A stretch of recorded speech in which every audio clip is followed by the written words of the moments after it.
হ্যাঁ, আমি এখন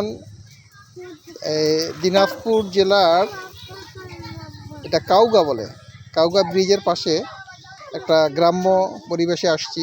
দেখেন চারিদিকে গ্রাম্য পরিবেশ। হ্যাঁ, তো এই গ্রাম্য পরিবেশে হ্যাঁ মানুষজন এই সন্ধ্যা জাস্ট সূর্যাস্তের সময় সন্ধ্যাবেলায় সবাই যে যার ঘরে যাচ্ছে।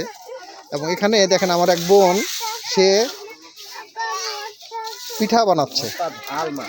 আসলে আগে গ্রাম অঞ্চলে এই পিঠাগুলি বানাইতো মা দাদিরা বানাইতো। তখন সবার বাড়িতে ঢেঁকি ছিল। ঢেঁকিতে নতুন ধান আসলে তারা আটা করত, আটা করে সে আটা দিয়ে সেই তারা মানে এই পিঠাগুলা বানাইতো, জামাই বেটি এদেরকে খাওয়াইতো আর কি। কিন্তু এখন তো সেই ঢেঁকি আর নাই, ঢেঁকি নাই তো, কিন্তু মানুষের তো খাওয়ার রুচি তো বা স্বাদ তো রয়ে গেছে। সেই জন্য এই বোন সে এটাকে কমার্শিয়ালাইজেশন করে ফেলছে। সে দেখেন সে এই যে একটা চুলা বানাইছে, চারটা চুলা একসঙ্গে চারটা পিঠা হচ্ছে। তো এই পিঠাগুলো এখানে পাশেই রেল লাইনের পাশেই দেখেন, এই যে রেল লাইনের পাশেই এখন একটা রাস্তা, এই রাস্তা দিয়ে যে লোকগুলি যায় তারা এবং এই গ্রামের লোকেরা সন্ধ্যাবেলায় এসে এখানে রিল্যাক্স করে এবং এই পিঠাগুলি খায়। তো বোন, আপনার নাম কি? মনোয়ারা। কতদিন ধরে এই পিঠাগুলো বানাচ্ছেন? 1 বছর থেকে। তো কেমন বেচা বিক্রি হয় দিনে? হয় না? তো এটাতে কি আপনার লাভ টাভ থাকে নাকি? হ্যাঁ, আসে না? আচ্ছা, তো ঠিক আছে, ভালো থাকেন।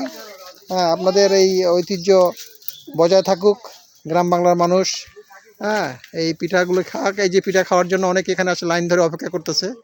একটু পরে তারা হয়তো ওই পিঠাগুলা হল নামলেই তখন নিয়ে নিয়ে খাবে আর কি। কয়টা একটা পিঠা কত করে বেচতেছেন? 5 টাকা? এত বড় পিঠা 5 টাকা? হায় সর্বনাশ, তাহলে পোষাবি কেমন করি?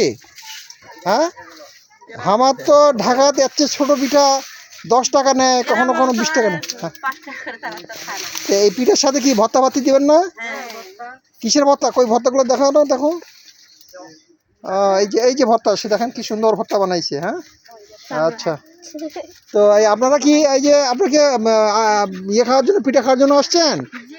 আচ্ছা, এই যে ওনারা পিঠা খাওয়ার জন্য আসছে। হ্যাঁ, সবাই লাইন ধরছে পিঠা খাওয়ার জন্য। এই যে উনি আবার এদিকে একটু শরম পাচ্ছে বেশি। আচ্ছা ঠিক আছে, আপনি শরম নিয়ে থাকেন।